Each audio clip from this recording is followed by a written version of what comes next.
День за днем корреспонденты нашего телеканала следят за всем, что происходит у нас в республике и за ее пределами. И сегодня, завершая неделю и подводя ее итоги, мы расскажем вам о самых интересных событиях и, конечно, людях, с которыми нам удалось встретиться и пообщаться. Вы смотрите итоговую программу «Якутия. День за днем». Меня зовут Иван Лазаренко, и вот о чем мы расскажем сегодня. Ситуация с распространением COVID-19 остается напряженной. Власти региона призывают жителей пройти вакцинацию. Порядка 136 тысяч жителей нашей республики уже получили вакцину, а следовательно, по своему внутреннему состоянию, по своему отношению к здоровью являются защищенными от новой коронавирусной инфекции. 20 лет назад город был стерт с лица земли. Восстановим хронологию событий в Ленске в 2001 году.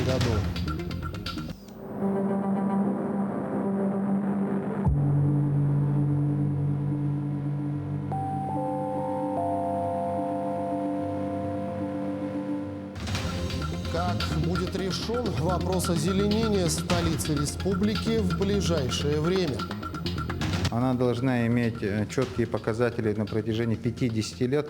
Мы должны себе поставить измеримые цели по количеству многолетних кустарников и деревьев, которые должны будут высаживаться и должны будут приживаться на территории города Якутска. Профессиональный праздник среднего медицинского персонала «Международный день медицинской сестры» отметили на этой неделе по всему миру. Начинала там с санитарки, потом стала сестрой-хозяйкой, потом закончила курсы младшей медицинской сестры. И, знаете, так втянулась и поняла, что когда-то в молодости я все-таки выбрала не ту профессию. На наступающее лето большие надежды возлагают как дети, так и взрослые. Каким быть отдыху в этом году? Детей летом все-таки по ходатайству отправить на космодром «Восточный». Это нам подсказали представители Роскосмоса, которые приезжали к нам в гости. Ну а начнем с эпидобстановки. Глава Якутии А.С. Николаев вчера подписал указы, в которых введены новые ограничительные меры. Так, при приезде ребенка в другой населенный пункт, например, из Якутска в район, родителям необходимо оповестить об этом местную администрацию. В течение 2 недель ребенок должен находиться под наблюдением. Также в связи с ростом заболеваемости среди детей приостановлена деятельность детских игровых комнат и развлекательных центров до конца мая. Кроме того, до конца месяца закрыты дискотеки, караоке и танцполы. Под запретом выступления артистов и курения кальяна. А банкетные залы работают до 22 часов. На дистанционный режим работы в приоритетном порядке переводят беременных женщин при сроке 22 недели и более. А все работодатели обязаны обеспечить соблюдение масочного режима в административных и производственных помещениях. Более того, все контактные поверхности должны дезинфицироваться каждые 2-4 часа. Кроме того, медучреждения Якутска и Мегино-Кангаласского района, где складывается самая сложная ситуация, с сегодняшнего дня начали проводить вакцинацию граждан в ежедневном режиме. Время работы прививочных пунктов во всех поликлиниках увеличивается с 8 утра до 8 вечера по местному времени. Для получения вакцины необходимо иметь паспорт и медицинский полис.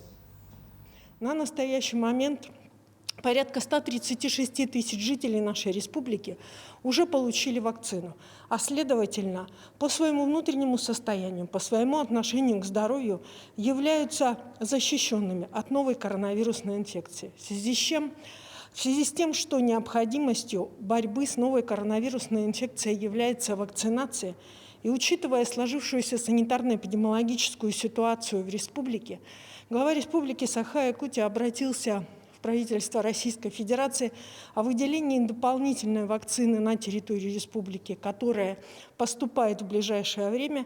С Ищем оперативным штабом под его руководством принято решение приступить к вакцинации и к работе учреждений здравоохранения во все дни, все поликлиники города Якутска, Мегино-Кангаласского района будут осуществлять вакцинацию. И я приглашаю сегодня жителей республики всех воскресный день посвятить именно своему здоровью. 6 крупных лесных пожаров локализовали в 2 районах Якутии. За сутки их количество увеличилось на 8 очагов на общей площади почти 174 гектара. Локализованы пожары на общей площади 216 гектаров в Нюрбинском и Намском районах. Особый противопожарный режим действует на территории Аймиконского, Таттинского, Тампонского и Нюрбинского районов. На территории республики действуют 22 природных пожара. На территории Верхневилюйского, Горного, Намского, Мегина, Хангаласского, Нюрбинского, Сунтарского, Таттинского, Усть-Майского, Хангаласского районов и близ города Якутска. Общая площадь, пройденной огнем с момента обнаружения, составляет 378 гектаров. Проводится непрерывный мониторинг задымленности в населенных пунктах. По данным МЧС, активная фаза ледохода на реке Лена проходит 2 участками на территории Ленского, Алекминского и Хангаласского районов. Протяженность ледохода составляет 176 километров. На реке Алдан ледоход проходит по территории Усть-Алданского района. Нижняя кромка ледохода наблюдается в населенном пункте Дыгдал. Уровень воды ниже рейки. А верхняя кромка находится у населенного пункта Охотский перевоз. Уровень воды составляет 773 сантиметра при критическом 1190 сантиметров. Протяженность ледохода там составляет 522 километра. При наихудшем сценарии, в случае образования заторных явлений в устьевой части реки Алдан, подпор воды с реки Лена, существует вероятность подтопления пойменных частей населенных пунктов Кылай, Черектей, Дыгдал Усть-Алданского района и Арбын Намского района. На реке Вилюй ледоход проходит по территории Нюрбинского, Верхневилюйского и Вилюйского районов. Протяженность ледохода там составляет 218 километров, уровни ниже критического. Оперативная группа МЧС вылетит 18 мая в Среднеколымский район для мониторинга прохождения ледохода на реке Колыме. Там нижняя кромка ледохода наблюдается в 10 километрах ниже села Каркадон Магаданской области. До границы с Якутией остается 66 километров. Протяженность ледохода составляет 173 километра. Безусловно, говоря о ситуации с прохождением ледохода, в эти дни нельзя не вспомнить о событиях 20-летней давности в Ленске, когда город практически был стерт с лица земли. Наши коллеги из службы интернет-вещания телеканала «Якутия-24» подготовили материал, где полностью восстановлена хронология тех страшных событий.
Отмечу, что это видео уже доступно на нашем YouTube-канале «Якутия-24».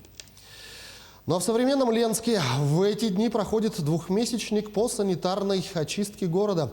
К мероприятию привлечены все подразделения города. Это организации предприятия, предприниматели и жители, школы и учреждения дополнительного образования. Наша съемочная группа побывала на нескольких субботниках и пообщалась с их участниками.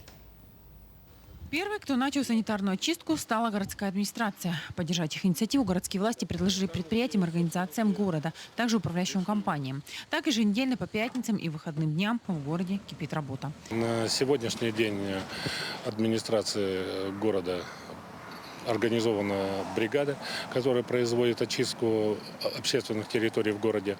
Также у нас трудовые коллективы вышли по уборке закрепленных территорий.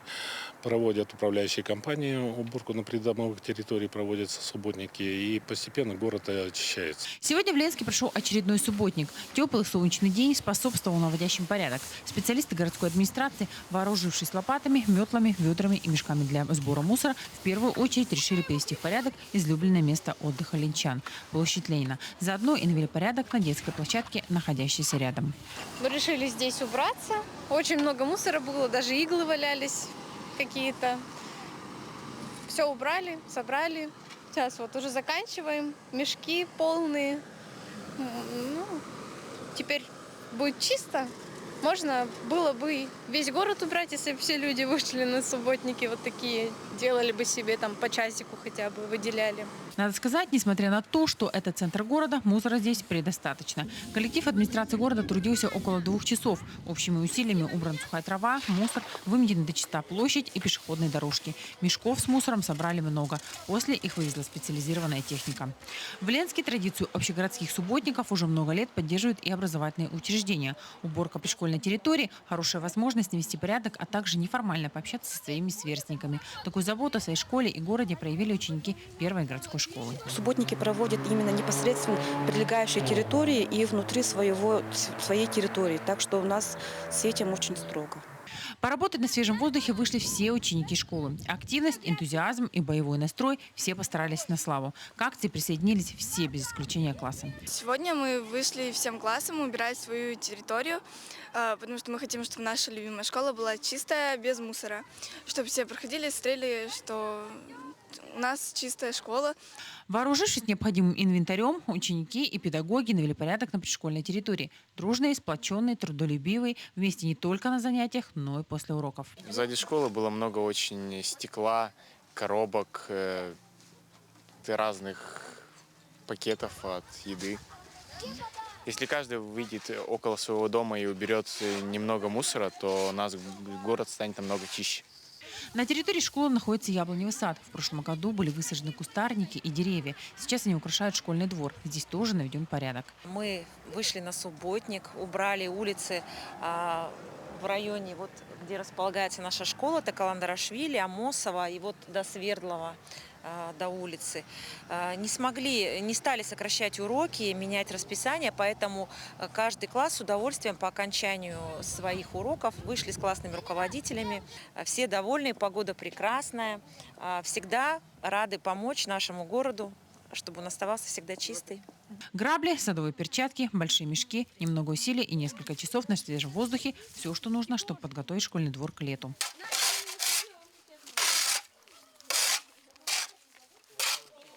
Благодаря совместным усилиям наведен порядок на пришкольной территории. И еще один приятный момент – бонус от классного руководителя. Всем пятерки по геометрии. Ура! Вот на таком позитивном моменте закончен субботник. Чисто вокруг школы и приятно на душе. Светлана Балеева, Виталий Андреев, Ленск. Тему благоустройства мы продолжим сразу после небольшой рекламной паузы. Не переключайтесь.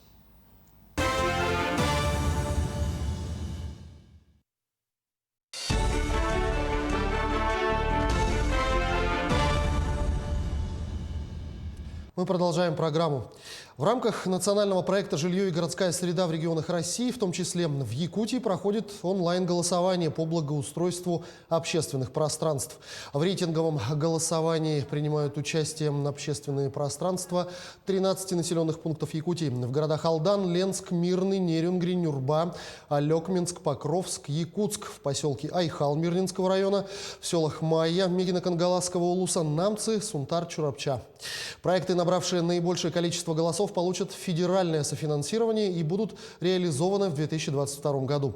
Проголосовать за проекты можно до 30 мая текущего года на единой интернет-платформе или на портале госуслуг. Чтобы отдать свой голос, необходимо выбрать свое муниципальное образование, а также территорию, за которую хотите отдать свой голос. На дворе уже почти лето, это значит, пора вспомнить и о благоустройстве столицы, в частности, об озеленении. Кто несет ответственность за эстетический вид города, почему в Якутске так мало зелени и как решить эту проблему, разбиралась Ульяна Шагина. Бульвар Учителя появился в столице всего 3 года назад. Это общественное пространство – наглядный пример того, что случается с растениями, если не обеспечить им должный уход. Проектная документация изначально подразумевала здесь озеленение по всему периметру, порядка 2000 цветников, 1500 кустарников и даже сосна обыкновенная в количестве 55 штук. Что из этого прижилось, можно увидеть собственными глазами. Здесь были применены 36 видов многолетних растений, но, как мы видим, от этого ничего не осталось, ничего не сохранилось, так как нет должного ухода. Предполагалось, что на баланс эту территорию возьмет управляющая компания или мэрия, но этого не было сделано, и в настоящее время в таком удручающем состоянии общественное пространство наше. Проблему может решить новая стратегия по озеленению столицы. Для Якутска документ не просто нужный, а долгожданный. Его создание должно стать первым важным шагом, чтобы столица наконец-то стала зеленой. То, что растет, у нас срубают. Вот это проблема. Из высаженных где-то 20-30% выживает. Ну, это и то спасибо. Еще бы какие-нибудь акации, вот такие кусты, которые хорошо, они же прививаются. Новая концепция пока на стадии разработки. Она будет рассчитана на ближайшие 5 лет и учтет многие пожелания и примечания профильных специалистов – экологов, биологов, садоводов и агрономов. Она должна иметь четкие показатели на протяжении 50 лет. Мы должны себе поставить измеримые цели по количеству многолетних кустарников и деревьев, которые должны будут высаживаться и должны будут приживаться на территории города Якутска. Один из главных пунктов в новом документе – создание органа, который должен заниматься уходом за высаженными растениями. Ведь посадить это одно, нужно еще сделать так, чтобы растение прижилось. И всем этим должны заниматься профильные специалисты. У нас сегодня основной проблемой является не то, что мы мало высаживаем, а в том, что мало приживается. Да? И, безусловно, мы проводили в рамках заседания по озеленению первое установочное совещание с привлечением ботаников из АГАТУ и ботанического сада, где была высказана позиция и замечания, которые необходимо учесть при высадке и дальнейшей, приживаемости деревьев. Это недостаточное количество полива, недостаточное количество использования удобрений и качество грунтов, которые высаживаются. О том, что в Якутске плохой грунт, известно давно. Почва засоленная и, как результат, скудная растительность. Между тем, предприниматели-садоводы делятся личным опытом по улучшению показателей грунта. Анна Тихонова уже 2-й год занимается разведением калифорнийских дождевых червей на собственной вермиферме. Эти беспозвоночные имеют способность превратить любой органический мусор в плодородный слой земли – биогумус. Мы знаем, что биогумус является самым ценным компонентом в почве. Да? Там очень много питательных веществ, микроэлементов, даже антибиотиков. И мы знаем, что биогумус даже задерживает в почве до 70% влаги, ну и так далее. Там очень много полезных свойств. Я сама считаю лично, что без вермифермы нам этот вопрос вообще решить будет очень сложно.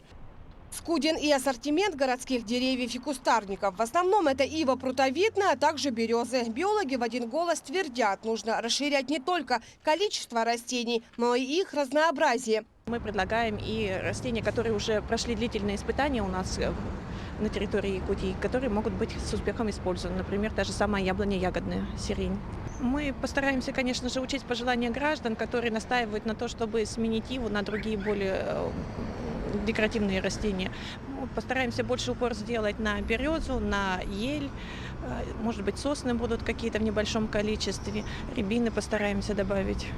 При этом ботанические сады сегодня не имеют возможности покрыть потребность столицы для промышленного озеленения. Для этой цели в Якутске должен появиться собственный питомник, о создании которого говорят уже много лет. Кстати, в новой концепции этот пункт также учли. Земельный участок для питомника уже нашли, пока это будет территория в 1 гектар. Ульяна Шагина, Илья Сыромятников, Якутия, день за днем. Совсем скоро жители города Покровска могут забыть о таком сезонном явлении, как грязная вода из-под крана. С июня прошлого года в Покровске возводят новую водоочистную станцию. О ходе строительства важного для города объекта узнавала Виолетта Засимова. Водоочистная станция строится в рамках федерального проекта «Чистая вода» национального проекта «Жилье и городская среда». Стоимость строительства – 249 миллионов рублей. Из них 246 миллионов рублей выделили из федерального бюджета, 2,5 миллиона рублей из республиканского. Здание водоочистной станции будет двухэтажным. На сегодняшний день завершены работы нулевого цикла. Возводятся внутренние перегородки, в блоке емкостных сооружений должны приступить к заливке бетона, снаружи идут земляные работы по обустройству септика. После того, как здание будет готово, завезут основное оборудование и начнется его монтаж. На первом этаже водоочистной станции расположены блоки емкостных сооружений, хранилище реагентных составов, фильтров, насосная группа, а на втором этаже хозяйственная группа, где рабочий персонал будет находиться. На данный момент на строительстве привлечены 35 рабочей силы и 4 автотехники. На сегодняшний день вода, поступающая в дома покровчан, проходит только 4 фильтра. При этом убирается мутность, но не цвет воды. Данная технология очистки давно устарела и не отвечает современным требованиям. С вводом нового здания будут применяться совсем другие технологии. Там будет применяться коагуляция, флокуляция для того, чтобы обесцветить воду и обеззаразить полностью. Будет применяться электролизный метод обеззараживания и ультрафиолетовое обеззараживание воды. Поэтому надеемся о том, что с вводом новой водоочистной станции качество воды, подаваемой в сеть города, в магистральные сети города, будет намного лучше, чем на сегодняшний день мы подаем. Мощность водоочистной станции – 2200 кубов в сутки, и этого должно с лихвой хватить для обеспечения чистой водой всего Покровска. Для сравнения, в среднем в сутки покровчане потребляют 1000-1150 кубов воды. Но с вводом нового объекта ожидается повышение тарифов за воду. Потому что здесь добавятся расходные материалы, добавится, количество людей. Пока сказать по тарифу ничего не смогу. Сейчас у нас ориентировочный тариф где-то 96 рублей за 1 кубический метр. Это мы говорим холодная вода для потребителей, то есть для населения подается с учетом того, что идет дотация. Поэтому мы, как население, мы платим меньше. А предприятие где-то порядка 96 рублей за куб. Ввести в эксплуатацию водоочистную станцию планируется в декабре этого года. Виолетта Засимова, Федор Тарасов, Якутия, день за днем.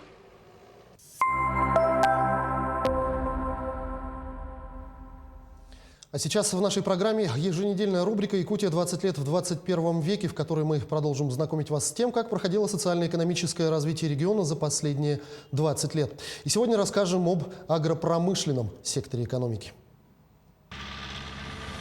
За последние 10 лет объем сельскохозяйственного производства в Якутии увеличился на 9 миллиардов рублей. В 2010 году сельхозпредприятия, фермеры и личные крестьянские хозяйства произвели продукции на сумму 17 миллиардов рублей. В прошлом году на 26 миллиардов. Но главное не цифры, а тенденция. Десяток лет назад агропромышленный комплекс только-только начал восстанавливаться после падения в 90-х и начале 2000-х. По некоторым показателям спад производства продолжался вплоть до 2015 года. В последние же годы ситуация изменилась. В 2018 году глава республики Айсен Николаев подписал 5 стратегических указов. Один из них о сельском хозяйстве. В документе смелые планы и конкретные цифры.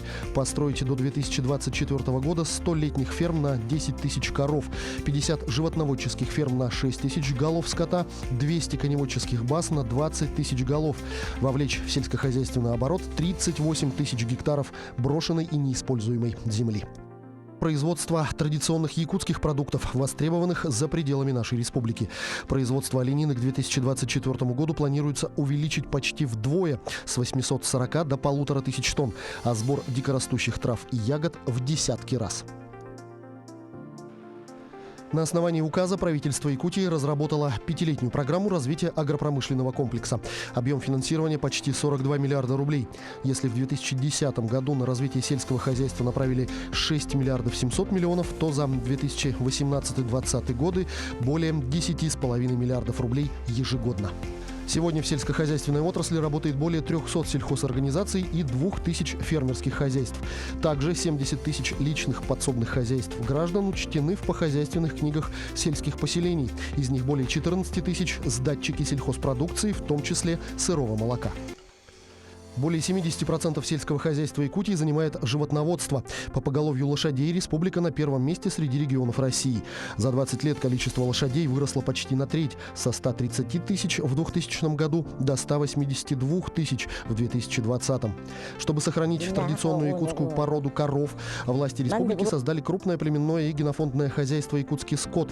Сейчас в хозяйстве содержится более 2000 коров. Его отделение действует в 7 улусах. В целом за 9 лет в Якутии построили 84 животноводческих комплекса на 12 тысяч голов скота. В нынешнем году на поддержку скотоводства направят более 4 миллиардов рублей, почти вдвое больше, чем год назад. В прошлом году в Якутии вовлекли в сельскохозяйственный оборот более 5000 гектаров заброшенных сельхозугодий. Это лучший результат за последние 10 лет. Благодаря работе с Минсельхозом России вдвое выросли поступления из федерального бюджета на развитие сельского хозяйства и сельских территорий с 1 до 2 миллиардов 100 миллионов рублей. Яичное птицеводство за последние годы вышло на рекордный уровень. В прошлом году куры на птицефабриках нашей республики снесли 140 миллионов яиц. Это самый высокий показатель с 1992 года. За 20 последних лет производство яиц выросло ровно в 2 раза. Благодаря новым программам поддержки открыть небольшой сельскохозяйственный бизнес может теперь почти каждый. Только за 2 последних года 75 якутских фермеров получили гранты по программе «Агростартап». Максимальный размер помощи – 6 миллионов рублей. Деньги можно потратить на новую технику и оборудование, на покупку земли или животных. Участники программы обязуются заниматься сельхозбизнесом не менее 5 лет и создавать рабочие места. Услышал, что есть такая программа «Агростартап». Решил заняться картофелеводством и прошел комиссию на 3 миллиона. И на эти сумму приобрел техники. Трактор и навесные. Сажалку, копалку, фреза, плуг и окучник. Только в прошлом году из бюджета Якутии на поддержку начинающих фермеров направили 228 миллионов рублей. Это рекордный показатель за все время работы проекта. До 2025 года, благодаря мерам поддержки, планируется создать еще 95 фермерских хозяйств.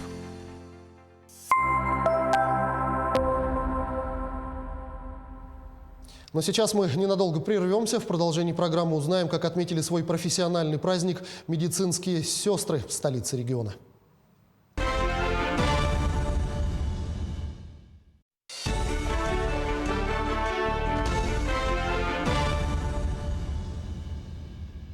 Продолжаем программу. Специалистов связи, ветеранов и людей, которые внесли вклад в развитие инфокоммуникационных технологий региона, наградили на этой неделе в Якутске. Рассказывает Дмитрий Тымыров. Отмечая эту юбилейную дату, сегодня многие руководители действующих министерств и ведомств, конечно же, вспомнили своего коллегу, человека, который внес свой существенный вклад в развитие связи в регионе, Александра Ильича Борисова, которого не стало в 2019 году. Когда Александр Ильич был назначен заместителем председателя правительства в 2010 году, первое из основных решений, которое было принято его в качестве государственного деятеля, это вот как раз создание Государственного комитета, государственного органа власти, который курирует отрасль связи.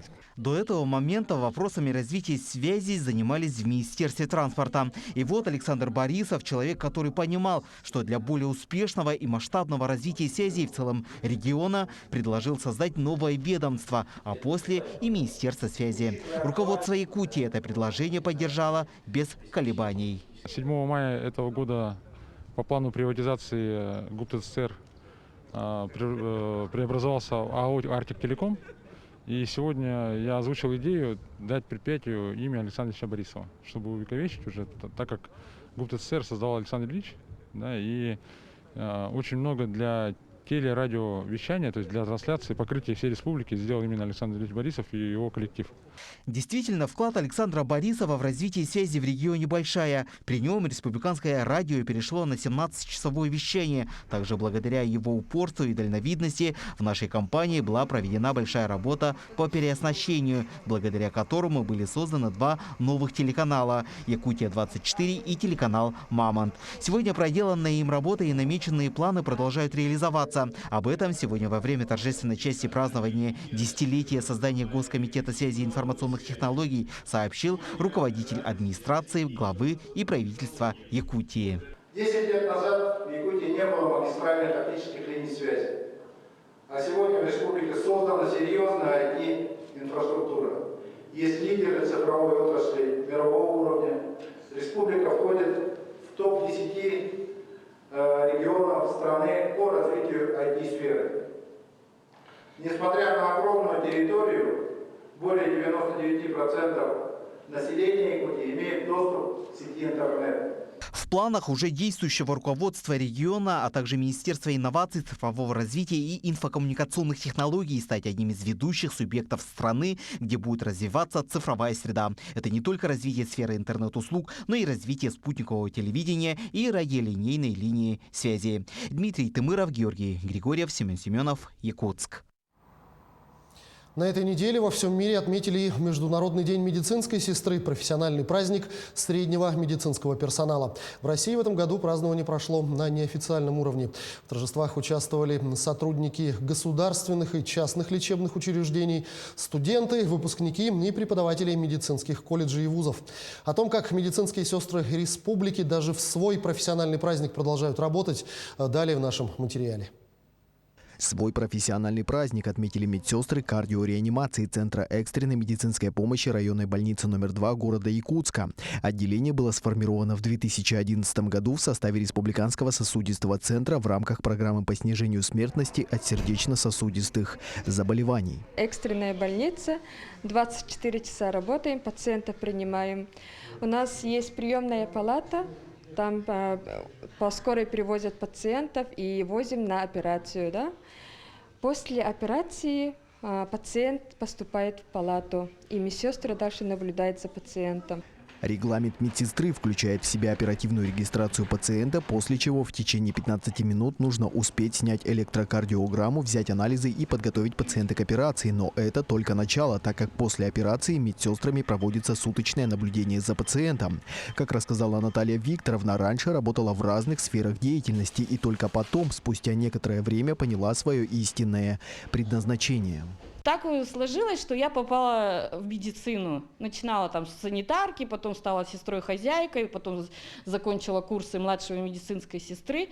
И, знаете, так втянулась и поняла, что когда-то в молодости я все-таки выбрала не ту профессию. Всю вот эту чистоту, всю эта обстановка, это все младшие медицинские сестры и санитары. Только в месяц в кардиореанимацию поступает порядка 120 больных с симптомами, обращаются около 200 человек. Более того, пациенты доставляются из районных больниц санавиации. В этом году отделение отметит свой 10-летний юбилей. Также особо не до праздников и пульмонологическому отделению Республиканской клинической больницы, которые сейчас находятся в 4-м корпусе клинической больницы Якутска. В ковидном отделении работают 18 медсестер и 24 санитарки, как рассказала старшая медицинская сестра Валерия Семеновна. Медсестрой работает с 1999 года. С тех пор многое изменилось. Сейчас очень непростое время для медсестер, так как они работают непосредственно в красной зоне практически без выходных. Пациенты очень тяжелые поступают, на кислороде лежат. и требуется им особенный уход. Условия у нас хорошие, обеспечение хорошее, с СИЗом тоже обеспечение хорошее. Наши медсестры вообще как правая рука, и без них в отделении ничего не делается. Все назначения, да, сейчас усложнилось, во время эпидемии, да, коронавирусной инфекции, мы же работаем в СИЗах, получается, их работа еще усложнилась. Во-первых, они сейчас работают в СИЗах, то бишь они не могут в любой момент даже элементарно сходить чаю попить, в туалет сходить, это практически сделать невозможно, когда они захотят, поэтому у них подготовка идет. Большая подготовка перед тем, как подняться на этаж. Действительно, несмотря на то, что всего хватает, работать в таких условиях психологически непросто. На сегодняшний день в красной зоне больницы расположено 90 коек. В связи с увеличением количества зараженных, 30 из них были открыты дополнительно в конце апреля. Очень сложно работать в таком костюме. Вот с утра они на работу приходят в 8 часов. И до 4 вечера они находятся на посту. Потому что очень много работы, очень много систем, уколов. И вообще не успевает даже спускаться в чистую зону. Работы много, расширение коек идет. Медицинские сестры – это ведущий голос формирования видения будущего здравоохранения. Под таким названием на этой неделе Ассоциация медицинских сестер Республики открыла работу региональной научно-практической конференции, посвященной Международному дню медицинской сестры. Темы обсуждаются самые актуальные – как повысить авторитет медицинского персонала и привлечь новое поколение специалистов. Эти темы стали основополагающими на конференции. Мы сегодня говорим о работе первичного звена. Вот все-таки во время пандемии очень большую роль сыграли наши специалисты поликлинического ряда. Это в наших городах, что в промышленных городах, да, что в городе Якутске и, скажем, что и в районах.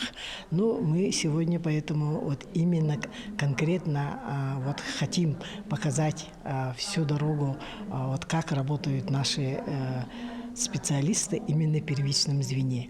Также в честь праздника в Якутске чествовали студентов первого курса Якутского медицинского колледжа Ивану и Владимира Диадоровых-Лаврентьевых. Напомним, что 25 апреля в Якутске они вместе с Владимиром Ершовым спасли провалившихся под лед детей и оказали первую помощь. В адрес студентов-героев прозвучали слова благодарности от министерств и ведомств республики. Мы очень благодарны родителям студента Володи за то, что воспитали ему милосердие, бережное отношение к близким, готовность прийти помощь любому человеку. Алексей Лукьяненко, Екатерина Амосова, Григорий Григорьев, Павел Пахомов. День за днем. И к другим темам. Здание конно-спортивного комплекса в столице признано аварийным и не подлежащим ремонту. В связи с этим арендаторам направили уведомление об освобождении площадей. Так в Якутске прошло совещание, в ходе которого обсудили данный вопрос. О том, какая судьба ждет Федерацию конного спорта Якутии, в материале с Аргаланой Неустроевой. На попечение Татьяны Копыловой 11 голов. Конным спортом женщина занимается более 30 лет. Своих лошадей она ласково называет детьми. Многие из них неоднократные чемпионы республики и призеры всероссийских соревнований. Однако, если ситуация с конно-спортивным комплексом не разрешится, скакунов придется пустить на убой. Зиму спортсмены пережить не смогут. И у нас в республике получается так. Мы везде объявляем, что лошадь – священное животное. А что выходит на деле? Сегодня у нас было совещание, вы на нем присутствовали. Мы, конечно, понимаем Константина Константиновича, но и нас тоже можно понять. Мы этими лошадьми живем. Ситуация, казалось бы, действительно патовая. Ипподром агротехнологического университета был открыт еще в 40-х годах. Местный конно-спортивный комплекс – это постоянная база Федерации конного спорта. Сюда съезжаются со всех уголков республики. Покинуть это место для многих значит распрощаться с конным спортом. Сезон такой, что весной у нас для лошади что надо? Дорожка надо.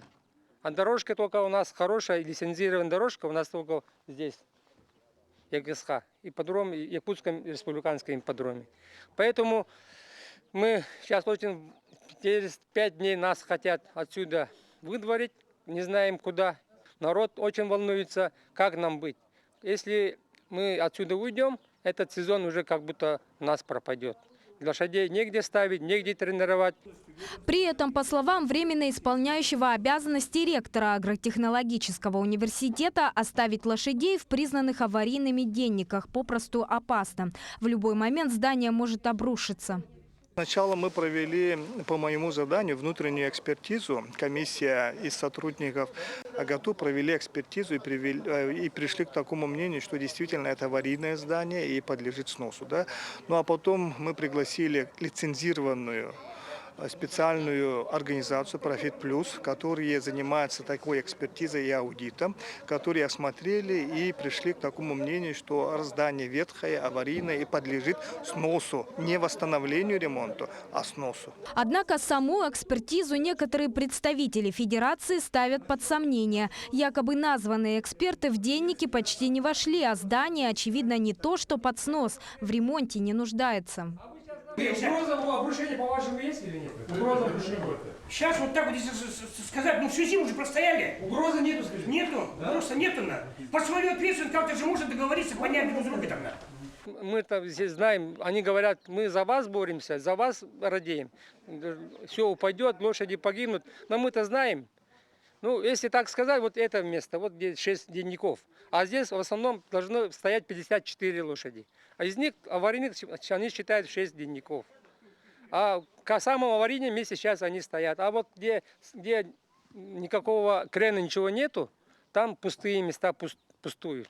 Более 50 лошадей и 20 предприятий-арендаторов комплекса до сих пор находятся в подвешенном состоянии. Как сложится дальнейшая судьба конного спорта республики, неизвестно. Мы будем следить за развитием событий. Сарглана Неустроева, Григорий Николаев, Якутск. Сейчас мы ненадолго прервемся и в продолжении программы побываем в Нерюнгринском театре кукол и московском ресторане.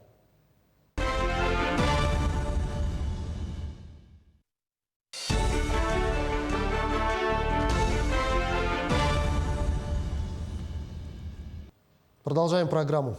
Как сообщили в Ростуризме, программа возврата 50% стоимости путевок в детские лагеря будет запущена до конца мая. Отправить ребенка на отдых можно будет до 15 сентября. Родители смогут приобретать путевки в стационарные детские лагеря по всей стране и в течение 5 дней получать автоматический возврат средств на карту МИР. Кэшбэк составит 50% от стоимости путевки, но не более 20 тысяч рублей. Возврат будет начисляться с момента старта программы и первой транзакции. В программе примут участие стационарные детские лагеря с круглосуточным пребыванием. А в настоящее время идет процесс технического присоединения лагерей к программе и тестирования всей технической части. По данным Ростуризма, из 13 миллионов российских детей в возрасте от 7 до 15 лет в стационарных организациях отдыха в лагерях отдыхают около 2 миллионов детей в год. Безусловно, приближающиеся каникулы школьники ждут с нетерпением. В прошлом году серьезные коррективы в организацию отдыха внесла пандемия. И на наступающее лето большие надежды возлагают как дети, так и взрослые. При школьной площадке выезд в лагерь, походы и сплавы. Подробности в сюжете наших алданских коллег. Лето – самая долгожданная пора для школьников. Подвижные игры и творческие изыскания, экскурсии, прогулки, походы. В прошлом году традиционной организации отдыха помешала пандемия. Масштабные планы возлагаются на приближающееся лето. Ожидается, что наиболее массовым направлением останутся детские пришкольные площадки, а также Томодский лагерь «Берег дружбы». У нас будут открыты 16 площадок при образовательных учреждениях, и 2 смены у нас будут проведены в летнем оздоровительном лагере «Берег дружбы». На организацию детского отдыха будут направлены средства местного и республиканского бюджетов. В численном выражении организованный отдых охватит несколько тысяч детей и подростков. При условии стабилизации эпидемиологической ситуации часть алданцев отправится в лагеря и на базы отдыха Якутии и России. Традиционно у нас выезжают это наши организации для детей-сирот, то есть Алданский центр помощи детям-сиротам организует такие выезды. Они ранее и на Черноморское побережье отправляли детей, и в Якутск, и в Амурскую область. В этом году надеемся, что такие мероприятия также будут проведены, дети будут отправлены и за пределы республики. Массу увлекательного приближающиеся каникулы обещают бойцам юнармии. Летом юным защитникам Родины скучать никогда не приходилось. Осваивая армейские премудрости, они познают множество интересных вещей. Каникулы 2021-го исключением не станут. Летний выход в лагерь, то есть сплавы у нас, экологический рейд. Вот за лето надо это все как-то успеть. У нас и велопробег к водопаду за микрорайон Ленинский. 2 годами ранее ребята с командирами прикоснулись к археологии. Они делали раскопки близ реки Темптон. Работа по изучению истории и краеведения продолжится. Мы запланировали встречу с археологами с Москвы. Там мы уже начинали раскопки, ищем, все-таки дальше происходит. В 2020-м исполнилось 60 лет первому полету человека в космос. Знаменательному юбилею был посвящен цикл теоретических занятий и игра «Викторина». На этом знакомство с космосом не завершится. Командиры планируют отправиться с воспитанниками на космодром «Восточный». О нем юнармейцы знают немало. С космодрома «Восточный» проходит пуск ракет-носителей, траектория полета которых пролегает через ряд районов Якутии. И мы хотели бы детей летом все-таки по ходатайству отправить на космодром «Восточный». Это нам подсказали представители Роскосмоса, которые приезжали к нам в гости. Командиры подразделений юнармии стремятся организовать каникулы бойцов с максимальной пользой.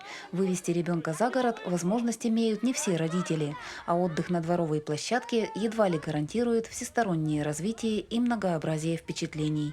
Очень важное дело, но просто в моем понимании, что дворовая площадка – это не летний отдых детей.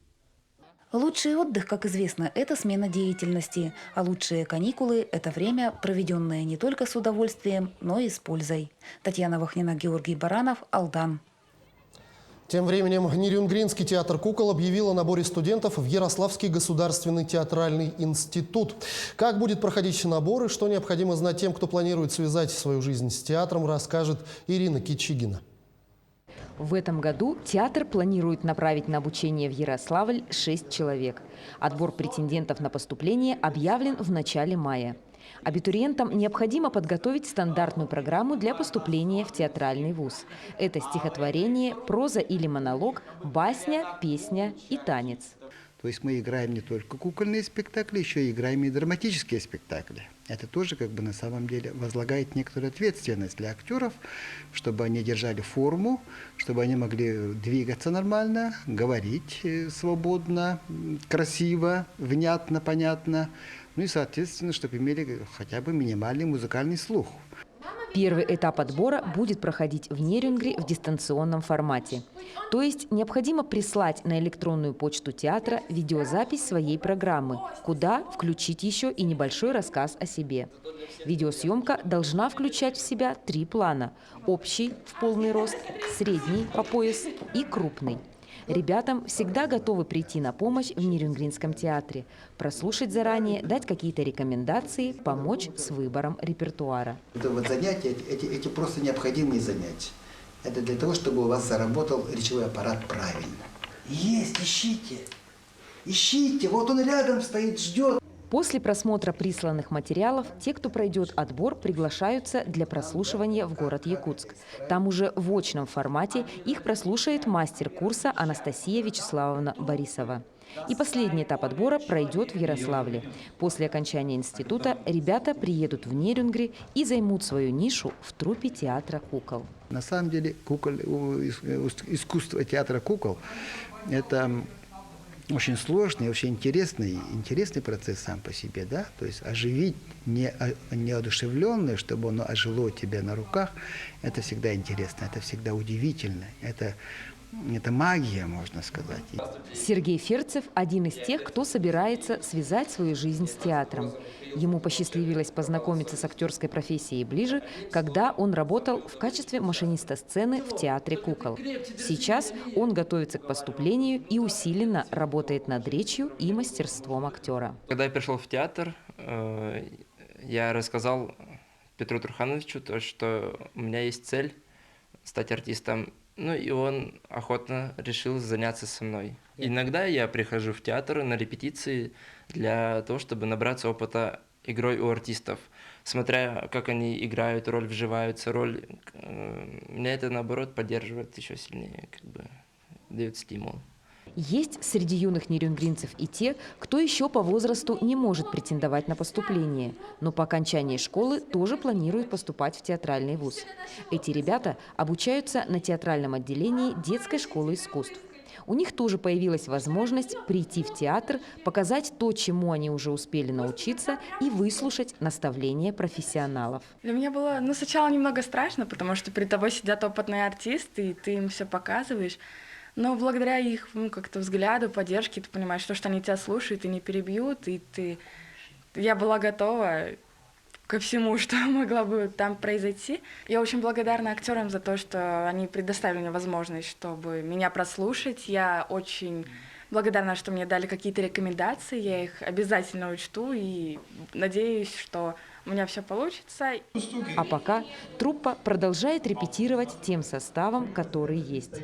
Ожидая пополнения, порой приходится привлекать в спектакле и машинистов сцены, потому что иногда не хватает в буквальном смысле рук, чтобы перехватить куклу или поддержать актеров в неудобной позе. А еще очень не хватает молодых артистов, чтобы было кому передать бесценный опыт кукловождения. Так что без работы выпускники точно не останутся. Ирина Кичигина, Вадим Барашков, Нерюнгри. Салат индигирка, якутская жеребятина, а на десерт сладкие мартышки. Вот такими блюдами своих гостей угощал один московский ресторан. Экзотичное меню вызвало большой резонанс. Оценила якутские кулинарные изыски наш собственный корреспондент в Москве Айсена Бурнашова.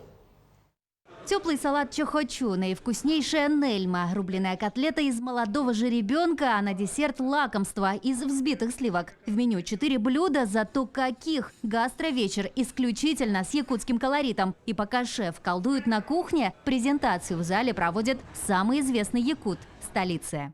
Но у нас очень аппетитные, толстенькие жеребятки, поэтому сейчас попробуйте именно их.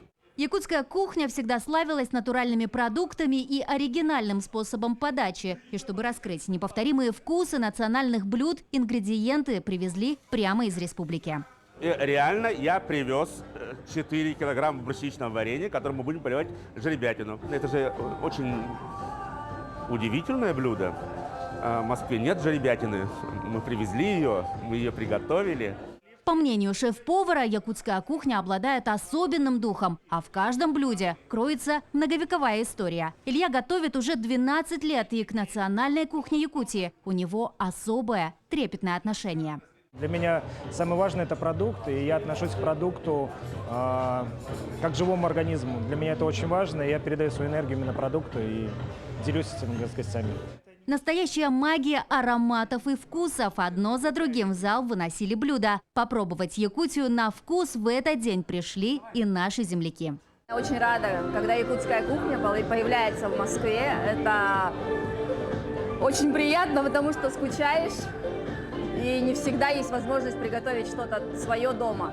Блюда приятно удивили и жителей столицы, и, скорее всего, для многих гостей гастрономическое путешествие во вкусную Якутию обернется путешествием и вполне реальным. Мне очень понравились названия «Мамины вкусные мартышки». Интригующе. Чтобы узнать Якутию, нужно ехать летом, а чтобы понять Якутию, нужно ехать зимой. И план на самом деле хороший. Мне кажется, я начну с понимания Якутии, а потом уже узнаю. Айсена Бурнашова, Виктор Олесов, Москва. Что ж, именно такой была эта неделя. Наши корреспонденты продолжают следить за развитием событий. Вы смотрели программу «Якутия. День за днем». Для вас в студии работал Иван Лазаренко. Я с вами прощаюсь. Берегите себя и до встречи в эфире.